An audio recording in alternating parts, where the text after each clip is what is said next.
Welcome to Elevated Practice, where we interview masters and mavericks within the field of holistic medicine and uncover unconventional stories in the field of health and wellness. I'm your host, Gretchen Badami, and every episode I'll be interviewing clinicians, scholars, entrepreneurs, and educators who share their wisdom and ideas with you. Are you ready to elevate your practice? Let's begin today's episode. I'd like to extend a big thank you to Handcraft Health for sponsoring Elevated Practice and empowering integrative healthcare practitioners to create personalized healthcare packages for their patients. Create a free account today and elevate your practice at www.handcraft.health. And now, on to today's episode. Hello, we are here today for part 2 of our conversation with Jean Giblette. Jean has been growing East Asian medicinal plants in the Mid-Hudson Valley of New York for over 30 years. She has been affiliated since 2000 with the U.S. Council of Colleges of Acupuncture and Herbal Medicine.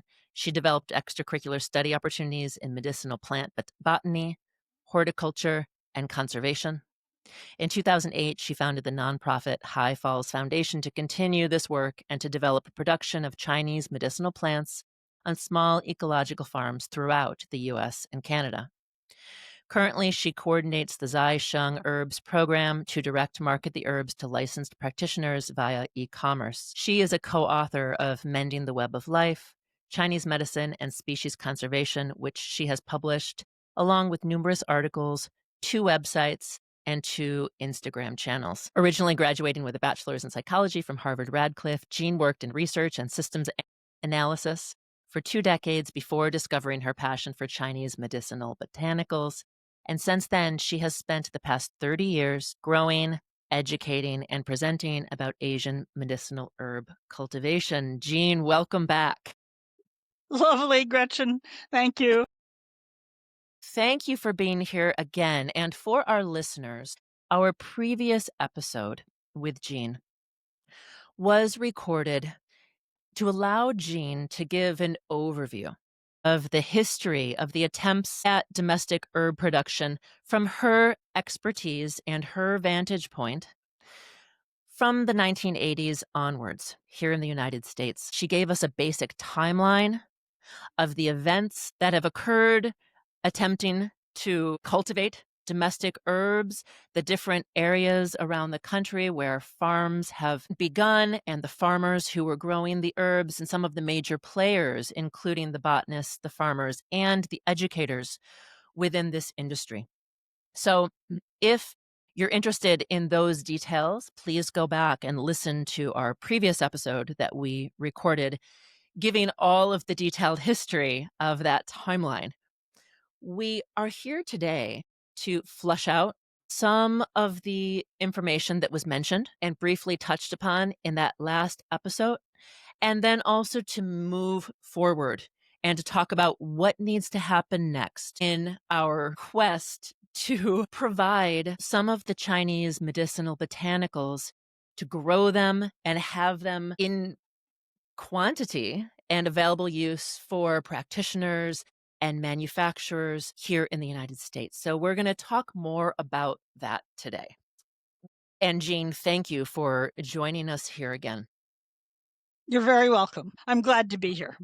Thank you. Where I wanted to start today was just to recap and then go a bit more in detail about some of these considerations when we talk about herbal conservation and the aspects of the herbs that we need to be thinking about when we talk about growing them here in the States. One of the things that you mentioned was preserving genetic diversity and adaptability within the species. Can you talk a little bit about some of the variables that are involved with growing the medicinals on our soil, as opposed to what has been undertaken over the past millennia, where many of these botanicals were originally grown in China and then utilized with their particular efficacy and their, botanical power Right. for medicinal purposes? Well, historically, neither the Asians nor the North Americans cultivated herbs. They were taken from the wild. And I was corrected on this score years ago by a Navajo herbalist who said we didn't grow them in a farm. We collected them because we believed that the soil, the water, um, the surrounding organisms, the sun, moon, and stars of the location. In other words, the energy of the terroir was what we were imbibing as medicine. So it's well known that if you select plants out of the wild and put them into cultivation, you are narrowing the range of genetic diversity available to them. So you're making a selection that's going to reduce their capacity for adaptation. And you have to be careful at the beginning that you don't make such a small selection, that you at least have an adequate number of plants that you're grouping together on a farm or in a particular setting to retain that diversity. And we can actually restore some of that by taking commercial seed that we trust and growing 100 plants in a setting. Since these are open pollinated species mostly, that will restore the diversity to some extent.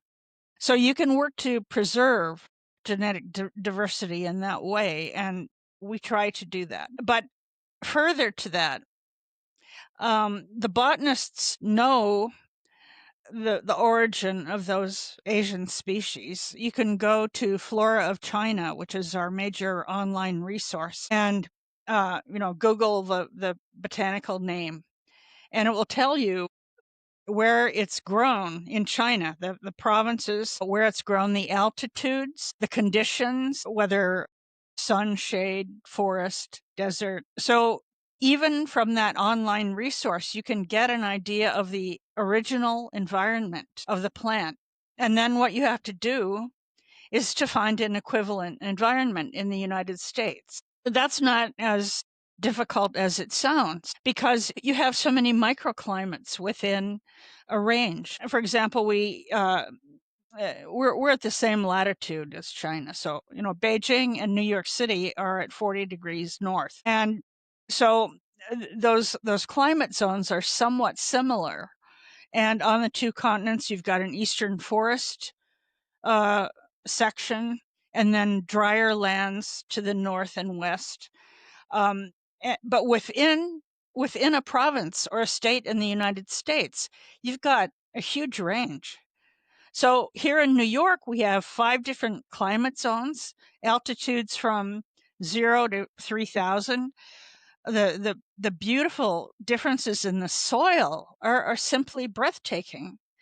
So we can grow out Codonopsis, Dongshen, for example, in 5 different locations in New York and get 5 different results. So what then? Well, we just get some experienced practitioners, some herbalists, to look at the material and see what they like. What's good? What's good quality in your estimation? We don't have to do biochemical testing if we know the source of the seed and are confident that it's accurately identified. Of course, if we had tons of money, it would be good to do but at this point, it's not necessary. That's not traditional medicine.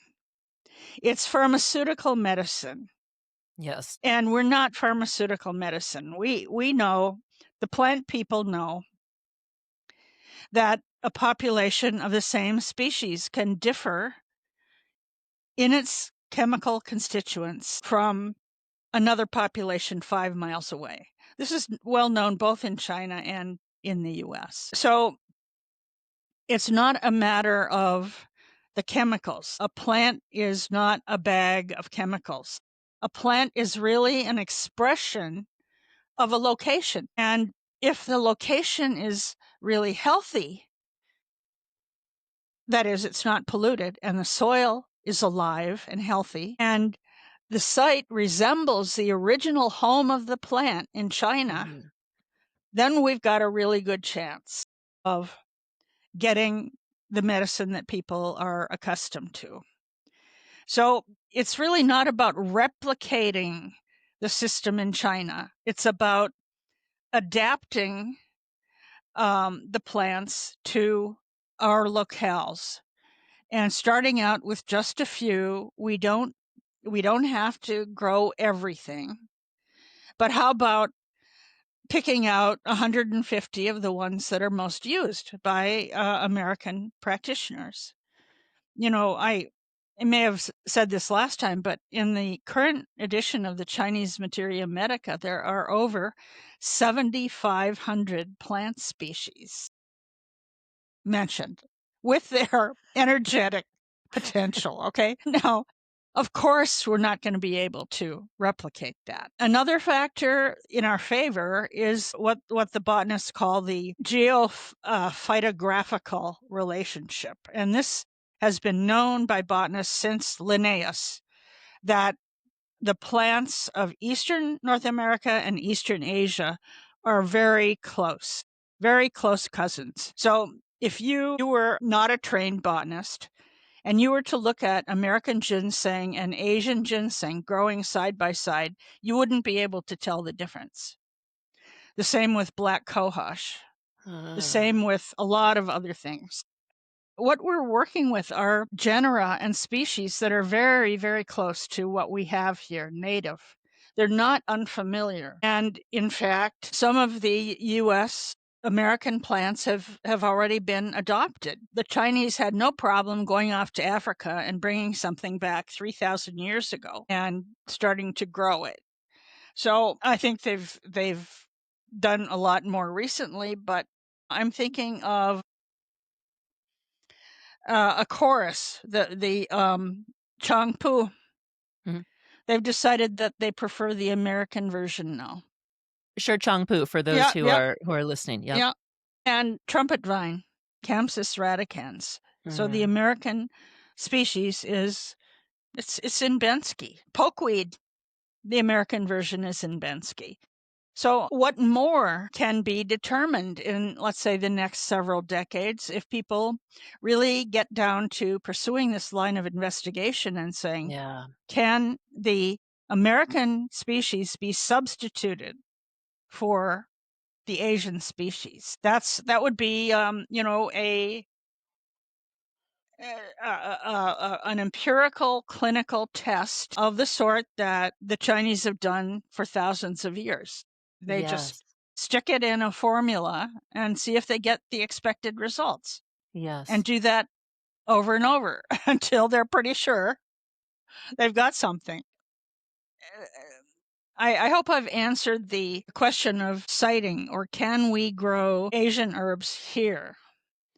Now, the other thing is, you may want to ask about the fact that if we manage to stick with small farms and totally ecological organic sites that are clean, in other words, they're not near a point source pollution, the water and the air are clean, and the soil is healthy. So, organics, it's Uh-huh. not just leaving out chemicals and synthetic amendments, it's about building up your soil.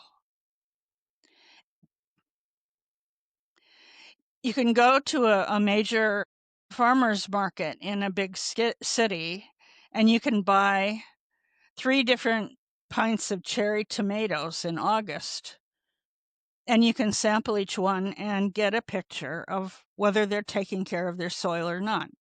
It's very easy to taste the difference in a Mhm. cherry tomato. There are books, magazines, articles in the agricultural world right now that are uh, defining and elucidating all the stuff you have to do to take care of your soil.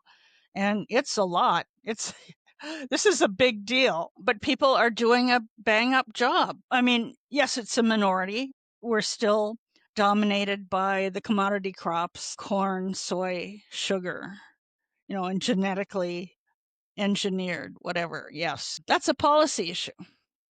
You Yeah. see, if we had leadership in our country that gave even a decent fraction of Mhm. money to specialty crop development that it gives to commodity crops, we'd be in a much better place financially. So let me pause you there for just a moment because I'd like to talk about the infrastructure in a little bit, but let me Yeah, go back to what you were saying just a few minutes ago. So, what I'm hearing from you is that when we talk about the theoretical, and it's not theoretical because people are doing it, but the idea of growing the herbs here in the States, for many of the herbs within the pharmacopoeia, considering the soil, the climate, the rainfall, the altitude, we have the potential to grow a large percentage of them here, obviously not all of them. There's certainly some even some plant materials like the resin that becomes frankincense and myrrh. right. There are many Right. things that we can't reproduce here in the United States. But for some of the major medicinals, for many of them, when we take into all of these ecological variables, we do have the potential for growing them here. And we have the Mhm. potential for ecological mindfulness to replicate healthy soil, not through monocropping, like Right. like even much of our food supply is produced nowadays, but through ecologically mindful practices, regenerative practices, Mhm. taking the microbiome of the soil, the mycorrhizal layer of the soil, intercropping, which you had talked about Mhm. in our previous talk, taking all these into consideration for, let's say, the small herbal farms to think about growing some of these herbs. We can do that here in theory. Am I Um, correct when I hear you say that? in actuality, and it doesn't have to be a dedicated herbal farm. And I hope I'm not repeating myself from the first episode, but we have a farmer. She's on our board of High Falls Foundation. She grows 250 different vegetables every year, and she can easily throw in a row of either an annual crop or even a perennial that's a side. And she's doing that.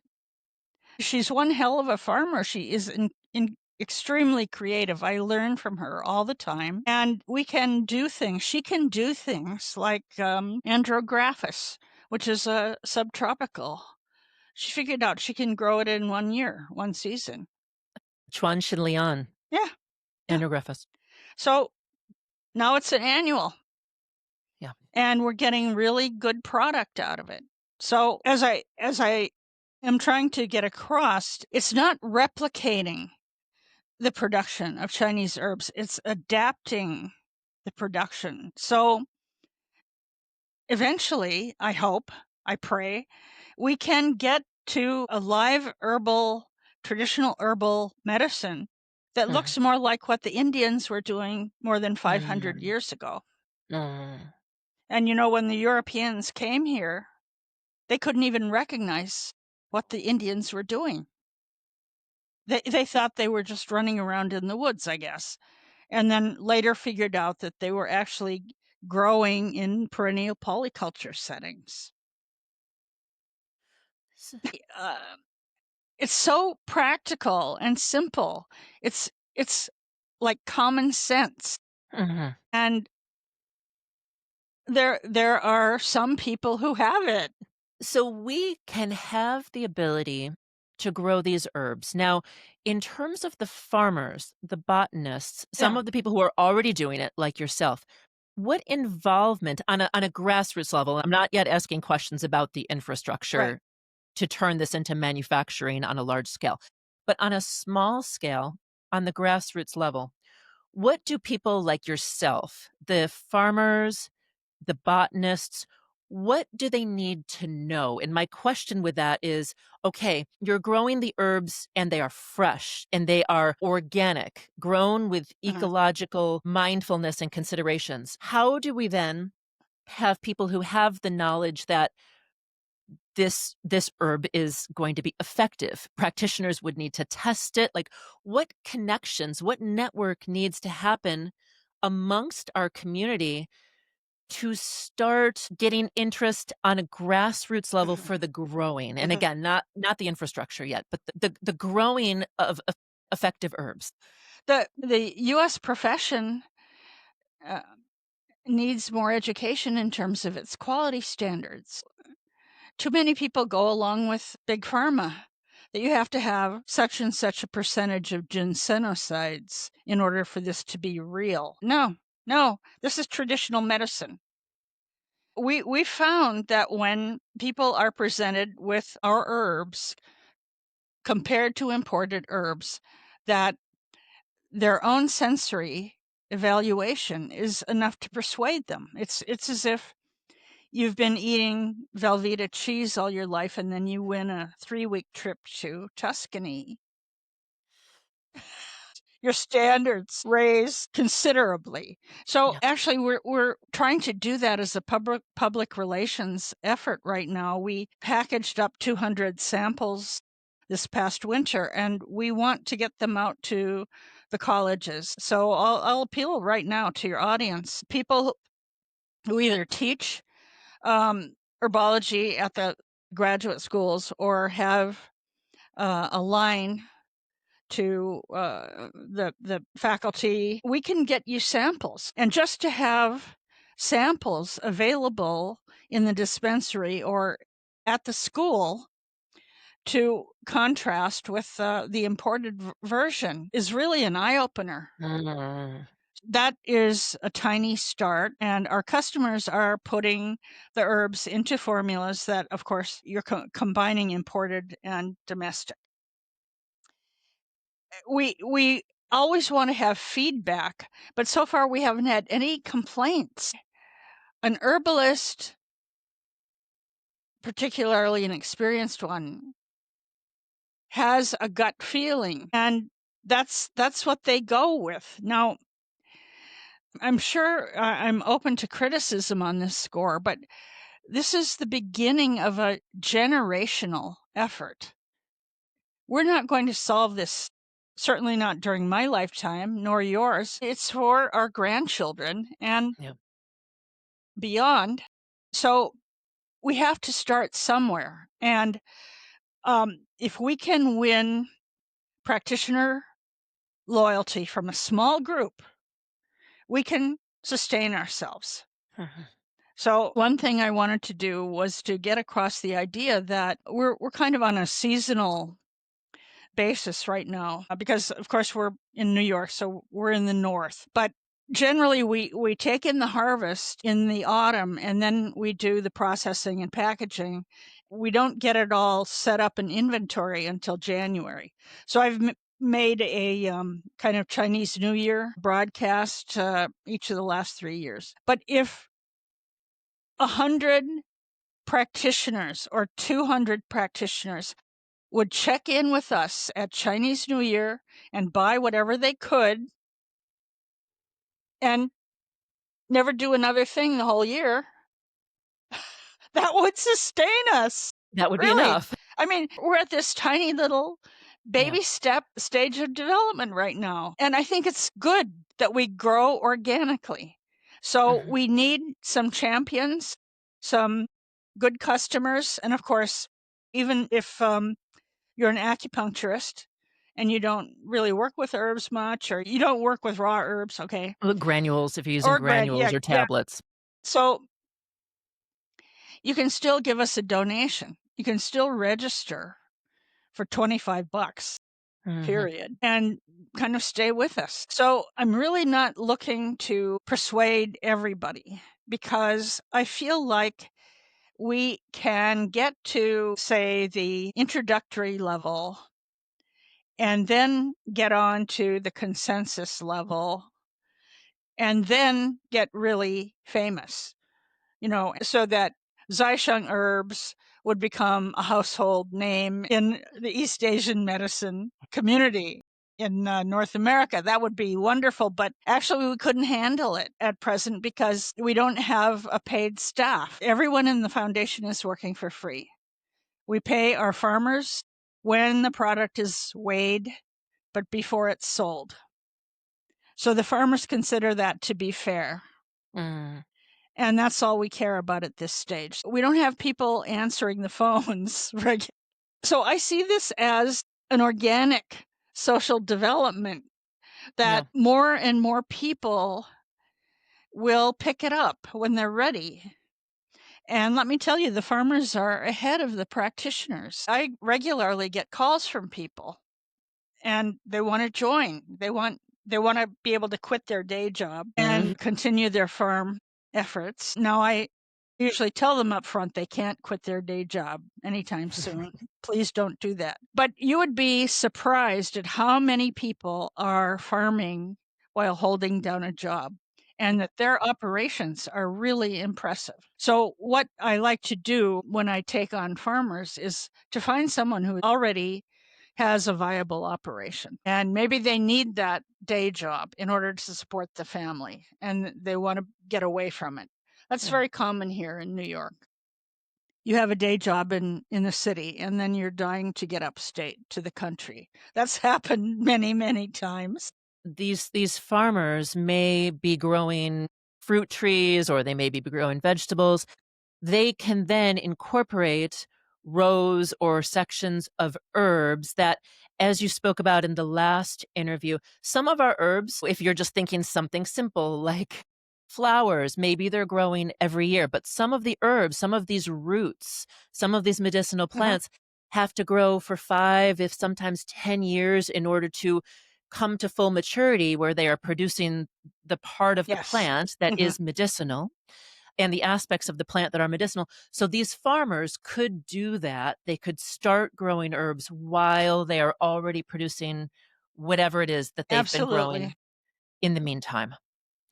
And I love hearing about this idea. And for people who are listening who know people, to promote this idea that this is a way that we can start having on a small scale our herbal medicine grown here. I was speaking with an acquaintance of mine over this past week. This is someone who has no understanding of not only Chinese medicine, but herbal horticulture as well. And that person, said to me, well, anything grown in China can certainly be grown here, which is true.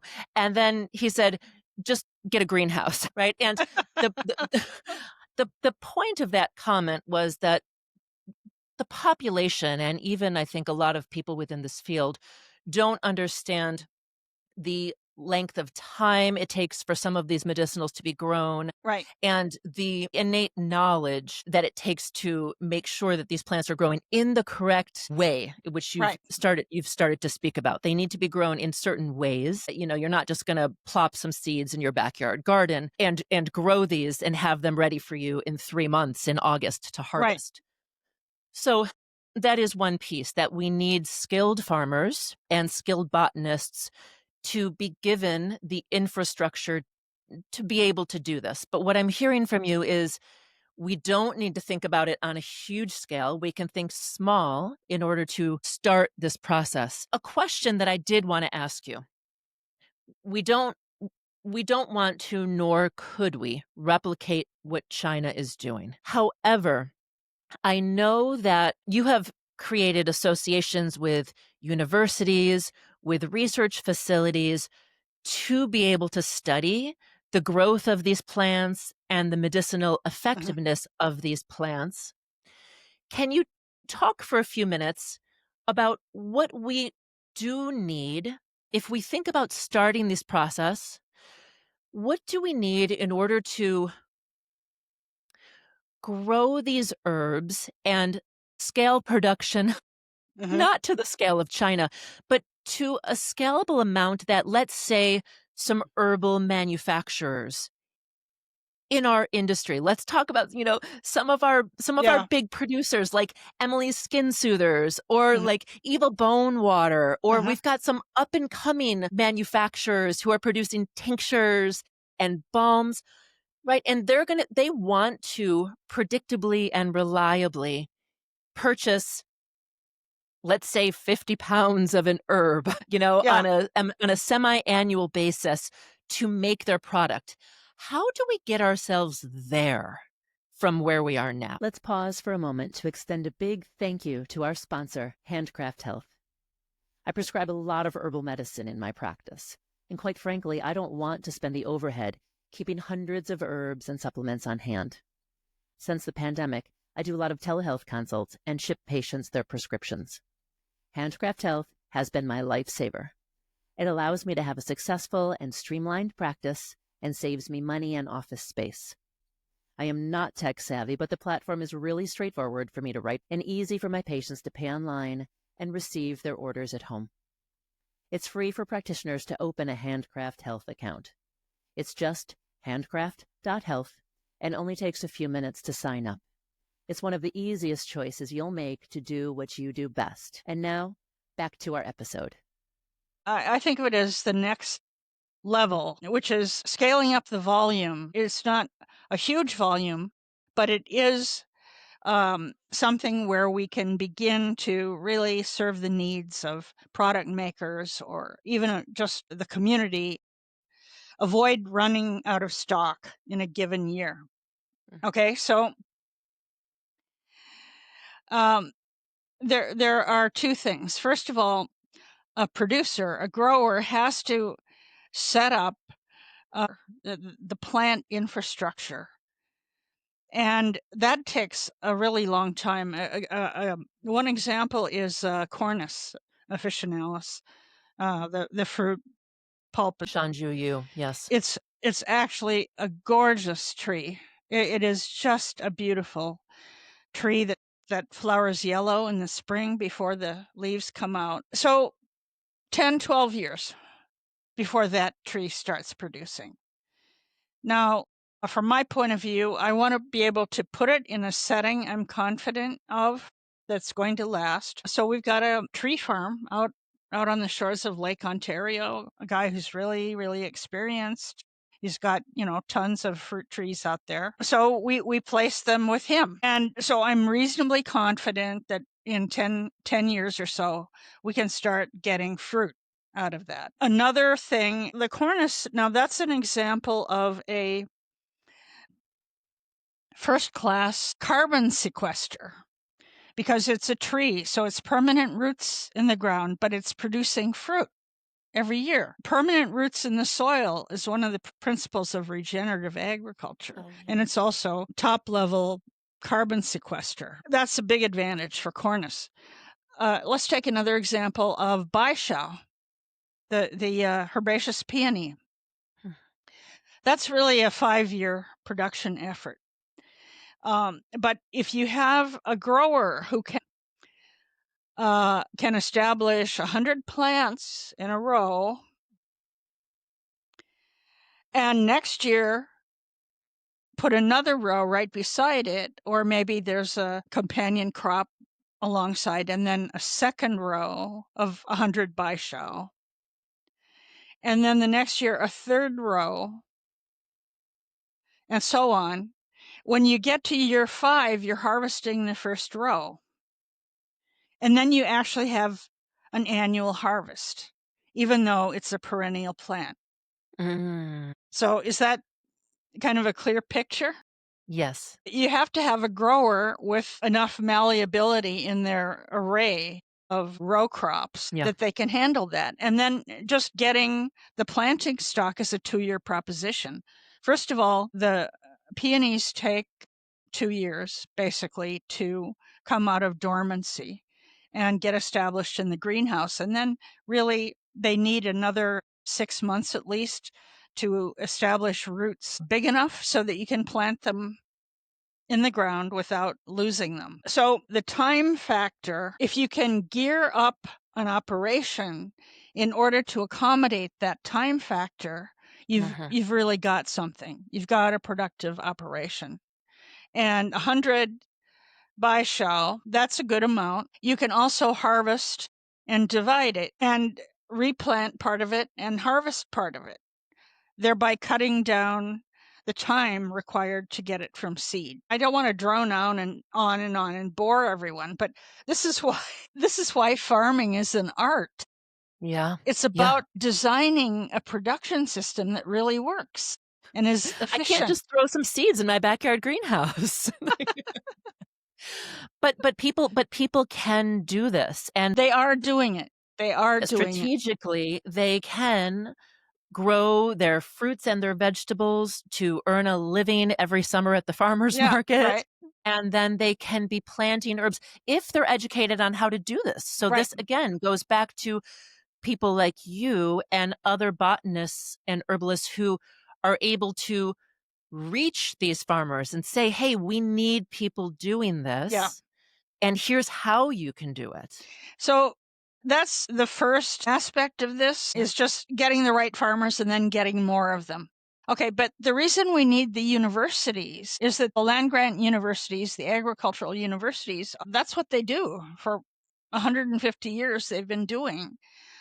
You want to be able to work with the farmers to, first of all, compare settings and learn what is more effective or more efficient. Do biochemical testing, get results that way. Do comparative soil testing analysis. There's a lot of horticultural science that can go into this that can be very, very helpful in getting to yet another level of development beyond the beginning level.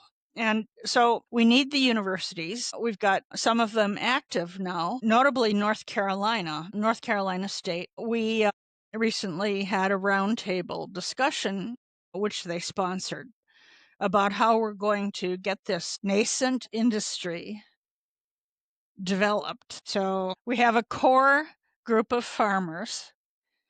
We engage the universities, and then we do need money. Once we engage the universities, we need money.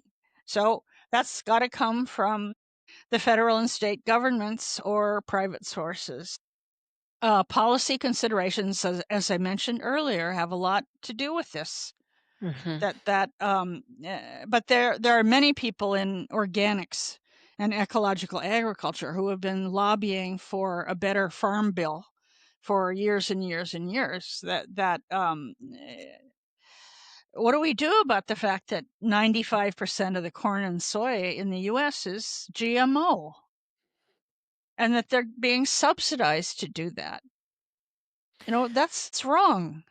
So when we think about university involvement, which you have cultivated relationships with some universities already. I know you're connected with Cornell. Now you're talking about North Carolina. There are certain universities around the country that already have horticultural programs, that have agricultural Yes. programs, and they are already doing this with farmers for, I'll just, my uneducated self will just say farmers for food crops. So they're already doing this. We can somehow, if the universities become informed, if there is the need, if there is the desire for the universities to get involved, they could easily use their already present resources to start helping with the Yeah. plan to grow herbs But and the understanding and the studying for herbs. They already have some resources. This in theory already exists, and they could start studying this as well. But the problem is lack of interest. The problem is lack of no, money. they This need doesn't they make need a money. grant. So they have the physical and human resources, but they have to they need a grant, and not just any old grant. We need some kind of breakthrough grant, specialty crop grant on the order of 800,000 to a million would do it. Once one university got something like that, specifically for Chinese herbs, that would open the door. And the other universities would look at that and they'd say, this is a thing. We want one too. And we could establish a trend like that. So back in 2009, 2010, when the Obama administration came in, um, New Mexico State got one grant in '09, and we never got another grant at the federal level. Um, and why that was, I won't speculate. Okay, but back in 2010, Big pharma. I was working with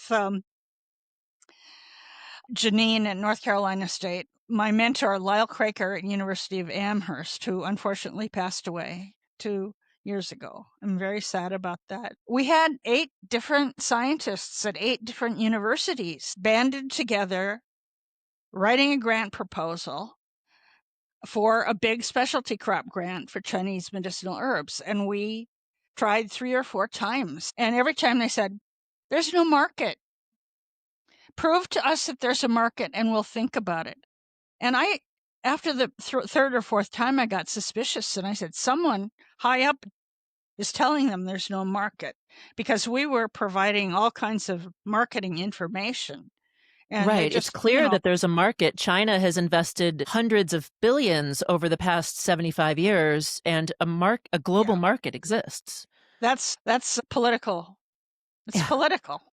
Yeah. But you see, now I think it could be changing. And if the EAM community is alert to this, if they know that this is the way the system works, it's going to help us get to that point where we get the breakthrough grant. So let me ask again, because now that you've said this, I am still unclear. You said there was a group of about 8 people who banded together to write this Yeah. grant. How does this happen? Does someone just come up with an idea? Does it need to be a professor in the agricultural department of a university? Could I do this? Like who starts the grant writing and how I don't know. I don't know what I'm asking. I, um, well, in this particular case, it was me. I, Okay. I went over to Lyle's office, 75 miles east of me, and introduced myself in 1996 after getting a $3,000 farmer grant through the Sustainable Ag Research and Education Program under USDA. Completed that, went over to him and said, um, hey, Dr. Craker, let's do a specialty crop grant. So he said, great idea.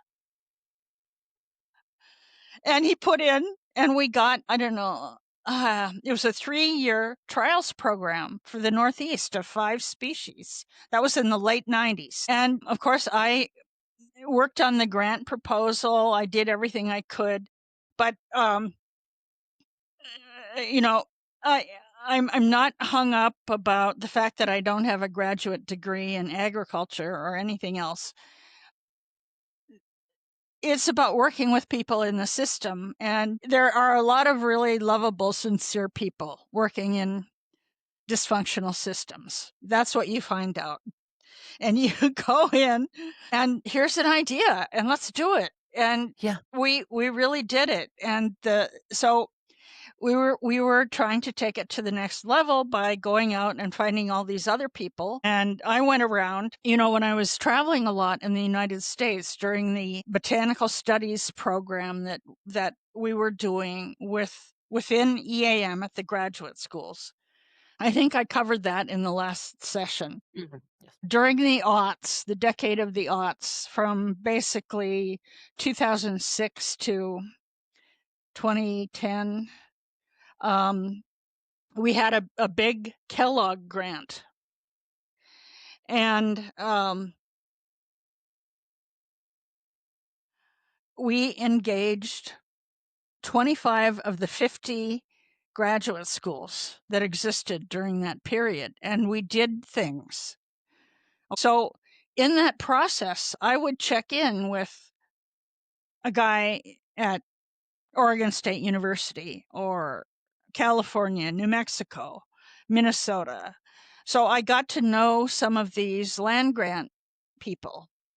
And then Lyle got me into the horticultural science study, and I went to conferences and things. So I rubbed elbows with these guys, and they're not all guys, by the way.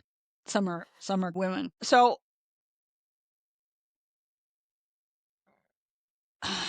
what you can do with putting together a network is remarkable, and we shouldn't be afraid of it. It seems like a really tough system out there, and yet when you try to get into it and talk to people, it's not as bad as it seems. This is another thing about networking. It's magical. And All of you practitioners out there are in a perfect position to do what I have done. So what did I do to get the Kellogg grant? I was working with some wealthy individuals in my county, and I took them out to my research garden in about 2005 and showed them all the plants. And I said, would you help me find some money?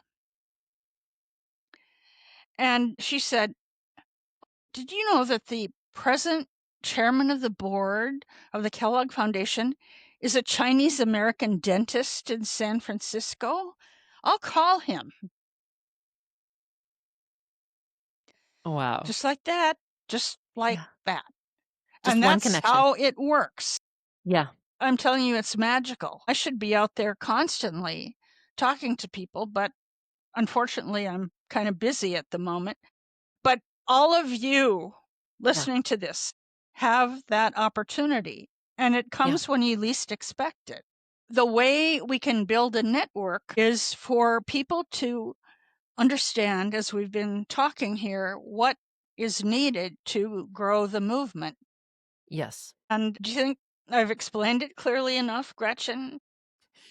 Yes, this is very informative. And my goal for this two-part interview is to give the information to educate our community on what has happened up until now, Mhm. where some of these successes and the pitfalls have been in terms of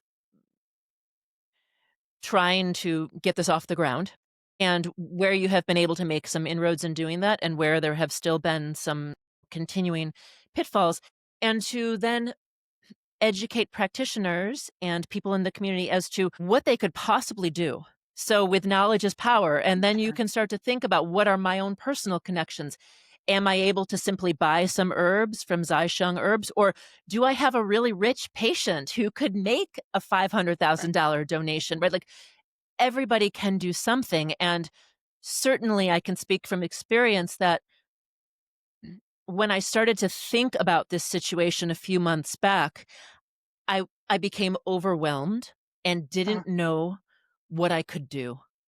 I my heart was hurting, but I had no constructive idea of what was possible to take some practical steps. And so I'm imagining that there are many people out there in that same situation. And so that is my goal in getting started here, is to inform our community of what they could potentially do and what the situation is on the ground, what people have already done, like yourself, because we don't want to recreate the wheel, but mhm. we need to start a conversation, and we need to know what the conversation is about. And again, we know that we can't grow the entire pharmacopoeia tomorrow in America, but Right. what are practical steps to get started? And that actually, in our few minutes that we have left, I did want to ask you. So when we think about what happens next, I love it that you have explained some of the connections and some of the processes that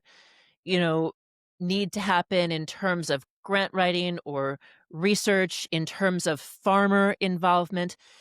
For people who are just practitioners, they can order some herbs from your website. They can start to think about how they prescribe this medicine. I know for myself, I don't commonly prescribe raw herbs from my office because I don't stock them. But I do prescribe raw formulas from other small scale manufacturers. I have a wonderful company that I work with in LA, Uh-huh. in K-Town, and they have an entire raw herb pharmacy, and they make the liquid packets that I then prescribe for my Yes. patients. I am now thinking about the manufacturers that I work with and where they get their herbs from, and how we can think about the entire community prioritizing how to get the community more involved. Let's for starters, let's reiterate what we said last time. So Jean has a couple of different companies. You have Zaisheng Herbs, and that is where you actually sell some of the domestically grown herbs to practitioners. Right. ZAI. SHENG? Right. And it is technically a program of the High Falls Foundation. So a nonprofit foundation can sponsor a for-profit making company as long as they pay taxes on the profits. So we don't have any profits yet, so we're not paying taxes. This is a reality of the nonprofit world, and we have superb voluntary commitment with our foundation. We are financially stable. We're not in debt. We don't have a paid staff, so we're not about to go bust anytime soon. Zaisheng Herbs is an online platform, and you can register if you're an LAC.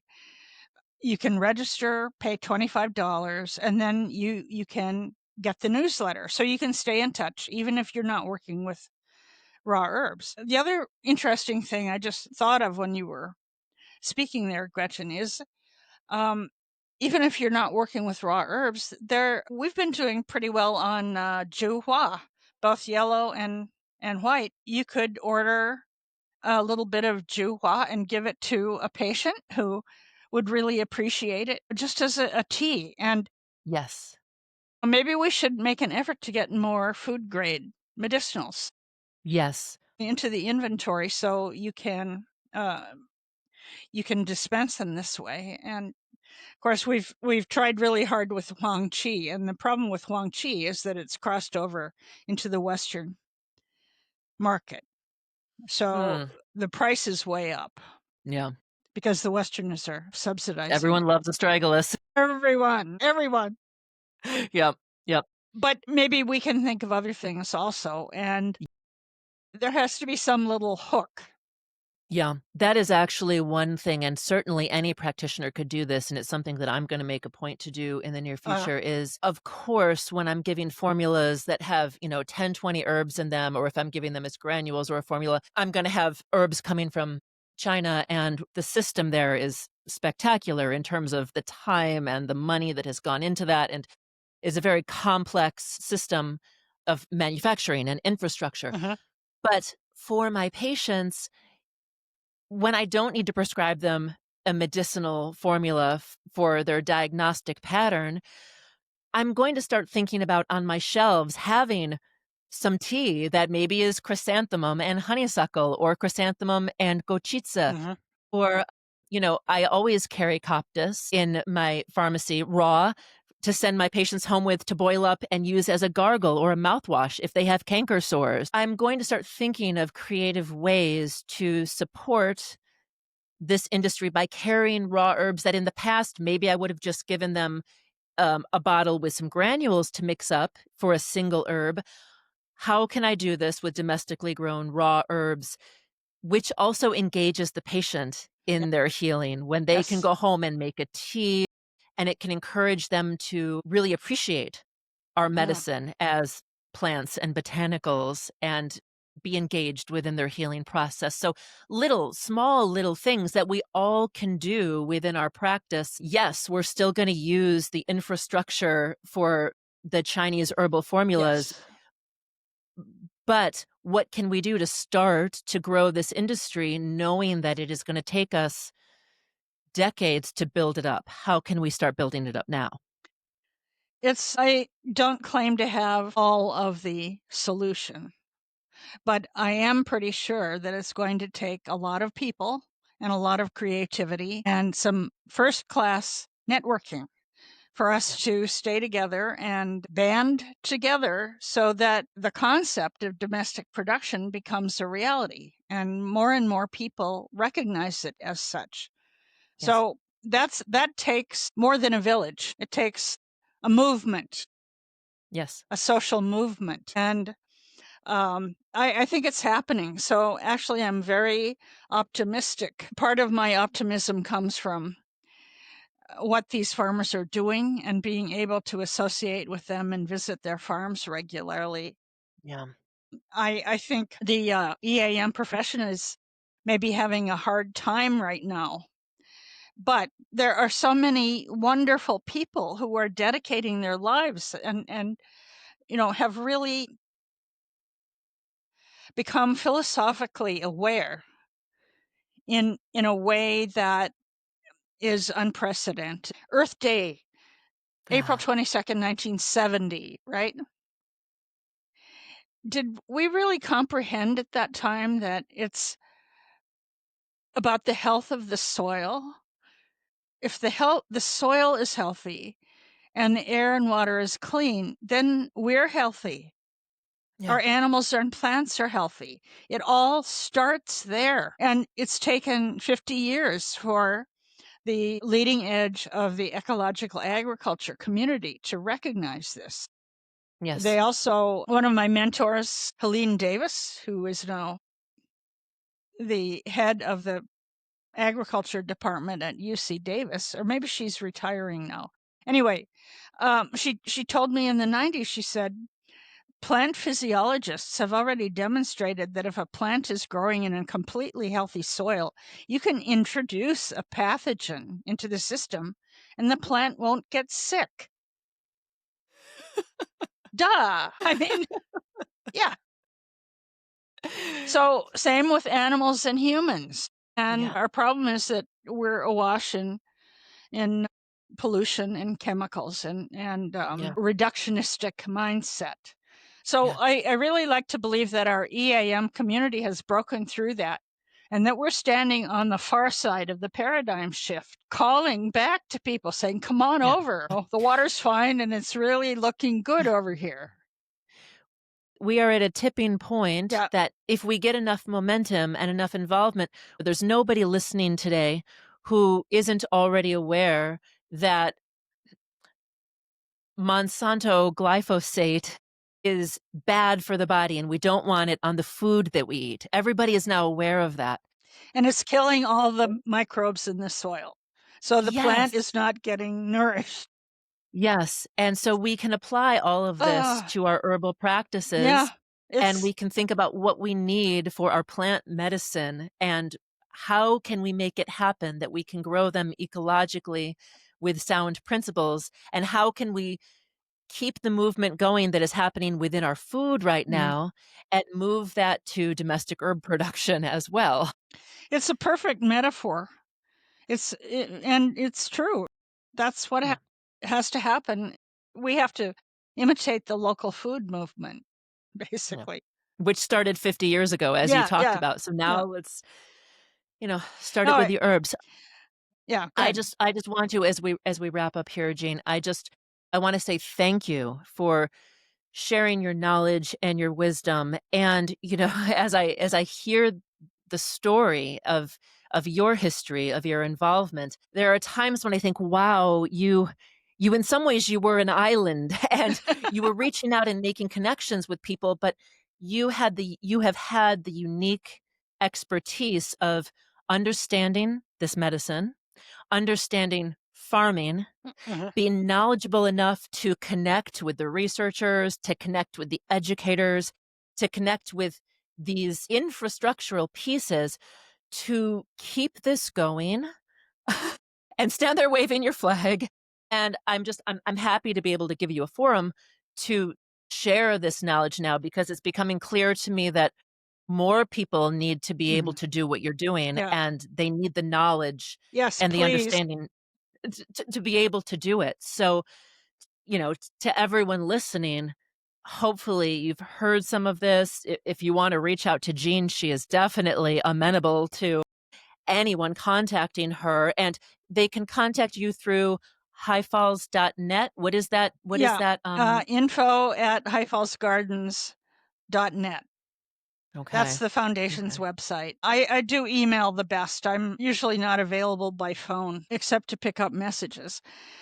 But what you're doing with this, Gretchen, is so important because I'm an old boomer, and I don't relate that well to social media and all the high tech stuff that's going on right now. So I'm relying on you and the younger generation to keep this going. I think the millennials are the ones will be the actual leaders. My board tells me that I have to live to 125. I don't Please. think I'm going to make it. Keep taking your astragalus and your ginseng. Yeah, that ginseng, it's great. So what you're doing is utterly appreciated. I think it's essential. And I am so open to other people's ideas. I do really well with my email. I will respond to people's good ideas, and except for one thing. No, I've gotten hundreds of emails saying, my parents have a 40-acre farm in East Oshkosh, and I want to grow Chinese herbs. Well, that's a difficult one to answer because it's not a question of land. It's a question of the farmer's expertise. So Right. it actually is a human resource problem, not a land problem. We're blessed with land here in North America, and in New York, oh my gosh, it's ideal. Most of New York has never really been chemicalized like the farms in the Midwest. Mhm. And I've been on several pre-revolutionary farms. They were founded before the revolution. They have never used chemicals. Okay. Wow. Yeah. This is really a good setting here. And so it's, while I appreciate that you're thinking in those terms, I will have to tell you that it's come back to me when you're an expert farmer and you've already demonstrated. Yeah. You have explained today that there is a lot of Yeah. complexity Yeah. and intellectual knowledge, logistics that Yes. need to be in place in order to do this, which I am sure there are also people out there, but it's not as easy as just Right. saying I have And 40 acres on my incredible management backyard. expertise. Yeah. So, yeah, it's not trivial, not at Yeah. all. I encourage people who like to garden that they can acquire seeds from commercial sources and grow some of the plants. I used to get more into encouraging that. That's kind of on the back burner these days with the work situation as we have it, but you can definitely get your hands dirty if you're willing to try. And I Yeah. think there are very few people who could start that way and then graduate into more of a real farming situation. It Yeah. has Yeah. happened, but it's very unusual. I think that for the people who are listening, I think we have definitely given a lot of ideas today for each individual to start to think about how they're able to participate Hmm. or in some way engage with this um, effort Uh-huh. that we need to make as practitioners of this amazing herbal medicine, and that we do have the capability of making change in small ways, even on an individual level. Yes. And for some of us, depending on our connections or our capabilities, maybe we are able to participate in larger ways that we hadn't thought about before. Right. So hopefully everybody is just stimulated to think a little bit about how they can help support our industry. Collective intelligence. Collective intelligence. It Yes. will create a social movement that will allow an emergent industry of domestically grown Chinese herbs, which will include substitution of some of the native species, because that's, as I mentioned, it's a whole other line of investigation that could prove very useful. Yes. Gretchen, I really, really appreciate everything you're doing. Absolutely. Well, thank you. And thank you so much, Jean. This has been wonderful having these two conversations. We may very well have you return back here again in the future, but this has been a really good place to start. And I can't wait to put these out for people to listen to. So thank you. You're very welcome. That's all for today's episode of Elevated Practice. I'd like to express my gratitude to our guests today and always for sharing their wisdom with all our listeners. I hope you were able to take away some insights, practical knowledge, or inspirational ideas that you can apply right away to elevate your own practice. You can find us on Spotify, Apple Podcasts, and YouTube. Don't forget to subscribe and tell your friends and colleagues about Elevated Practice. If you have an idea for an episode or a recommendation for a guest, please respond in the comments or message me, Gretchen Badami, directly through social media. Thank you. And I can't wait for you to hear our next episode.